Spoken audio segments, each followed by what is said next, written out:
እኔና ጌታቸው ረዳን በጋራ የሚያይ ሰው አሁን ይሄን መንግስት አይወያዩም ብሎ ቢያስብ አይገርምም?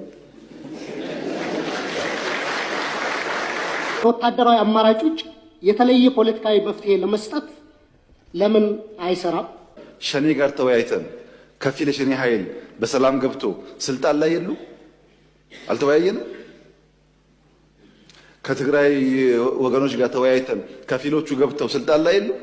መወያየት ያስፈልጋል። ሸኔዎቹ ጋስ የአማራውም ሸኔ የኦሮሚያውም ሸኔ የአማራውም ሸለቆ አባይ የኦሮሚያውም ሸለቆ አባይ ተወያይቶ የመጣውን ተቀብለናል። በሰላማዊ መንገድ ህግና ስርዓት አክብሮ ይመጣ ከሆነ ለመታረቅ አይደለም አብረን ለመስራት ዝግጁ ነን። አሳይተናል 2-3 ጊዜ። ገና እኮ ይሄ ለውጥ መጥቶ በማግስቱ ሁላችሁም ግቡ አይደል እንዴ? ማን ቀረ ከዓለም? ሁሉም ገቡ እኮ። ከገቡት ውስጥ ልብ የገዙት እድሜያቸው የገባቸው ሰክነው እየሰሩ ነው። ማርጀታቸውን ያላወቁና ጊዜ እንዳለፈባቸው ያልተገነዘቡስ ወደ ለመኑት ሄደዋል። መላክ የለመደ መላክ ይችላል።